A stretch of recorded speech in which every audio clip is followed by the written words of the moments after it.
Hello అందరికీ welcome to Sharada's vlogs. అందరు ఎలా ఉన్నారు? అయితే ఈరోజు మన ఛానల్లో లాస్ట్ టైం నేను మటన్ బిర్యానీ వీడియో చేసినప్పుడు ఒక స్పెషల్ మసాలా పౌడర్ చేశాను అని చెప్పాను కదా, అది నెక్స్ట్ వీడియోలో చెప్తానని కూడా చెప్పాను కదా. ఇప్పుడు ఆ మసాలా పౌడర్ ఎలా తయారు చేయాలో చూపించబోతున్నాను. ఆ మసాలా పౌడర్ ఏంటో కాదండి, బిర్యానీ మసాలా.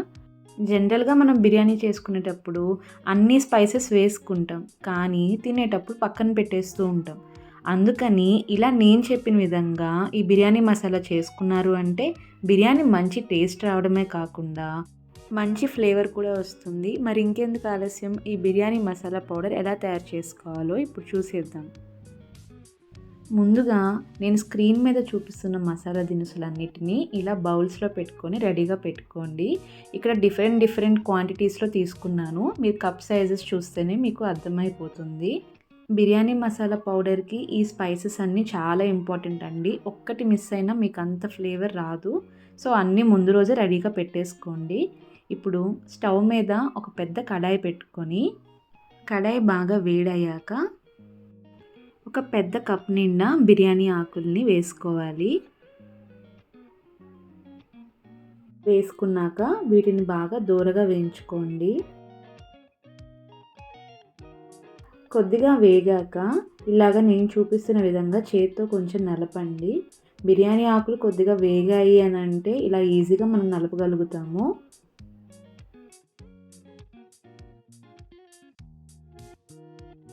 నలిపాక మళ్ళీ ఒకసారి గరిటెతో బాగా వేయించుకోండి.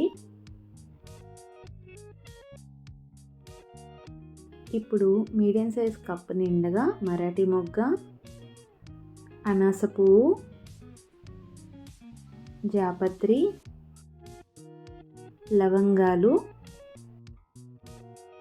దాల్చిన చెక్క, సగం కప్పు నిండా ధనియాలు, సగం కప్పు నిండా సోంపు, టీ కప్పు జీలకర్ర, టీ కప్పు మిరియాలు, టీ కప్పు షాజీరా, టీ కప్పు యాలకులు, ఒక 10 నుంచి 12 వరకు ఎండుమిర్చి వేసుకొని బాగా దూరగా వేయించుకోవాలి. ఇలా వేయించుకోవడం వల్ల బిర్యానీ స్పైసెస్ అన్నిటికీ మంచి అరోమా ఫ్లేవర్ యాడ్ అవుతుందండి. మరీ హై ఫ్లేమ్లో పెట్టద్దండి, పెడితే స్పైసెస్ తొందరగా మాడిపోతాయి.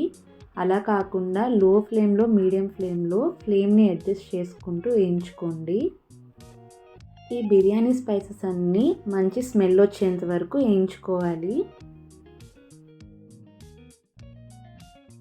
ఒకవేళ మీకు స్పైసెస్ వేగాయా లేదా అని డౌట్ వస్తే ఇలా జాపత్రిని కానీ ఏమన్నా తీసుకొని ఇలా నలిపి చూడండి. అది పొడిగా రాలిపోతే వేగినట్టు అర్థం.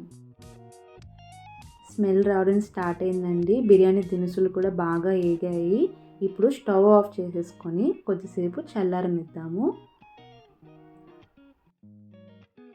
ఇవి చల్లారాక మిక్సీ జార్లో వేసుకొని మెత్తగా పొడిలాగా గ్రైండ్ చేసుకోండి.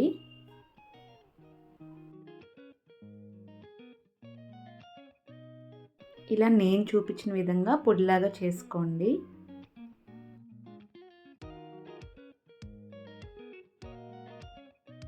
మిగిలినవి కూడా ఇలానే మిక్సీలో వేసుకొని పొడిగా చేసుకొని అంతా ఒక బౌల్లోకి తీసుకోండి.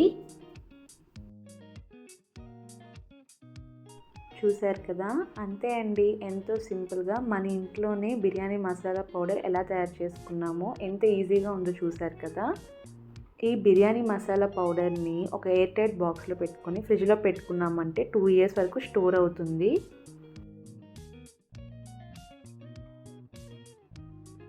మటన్ బిర్యానీ కానీ, చికెన్ బిర్యానీ కానీ, మీరు ఏ బిర్యానీ చేసుకున్నా ఈ బిర్యానీ పౌడర్ యాడ్ చేశారనుకోండి, చాలా మంచి అరోమా అండ్ మంచి ఫ్లేవర్ ఇస్తుంది. మీరు తప్పకుండా లైక్ చేస్తారు. మీరే కాదు, తిన్నవాళ్ళు కూడా చాలా లైక్ చేస్తారు. మీరు కూడా ఈ బిర్యానీ మసాలా పౌడర్ని ఇంట్లోనే తయారు చేసి ఎలా వచ్చిందో మీ ఫీడ్బ్యాక్ని కమెంట్స్లో నాకు తెలియజేయండి. అలాగే మన ఛానల్లో ఇంకా చాలా టేస్టీగా, సింపుల్గా చేసుకునేటట్టు veg recipes, non veg recipes కూడా చాలానే ఉన్నాయి. Do check it out. And మన ఛానల్ని like, share, comment and subscribe చేసుకోవడం అస్సలు మర్చిపోవద్దు. మీరు చేసే ఒక్క లైక్, ఒక్క సబ్స్క్రైబ్ మాకు చాలా మోటివేషన్గా ఉంటుంది ఫర్దర్ వీడియోస్ చేయడం కోసం. Keep supporting, keep loving. See you in the next video. Bye bye.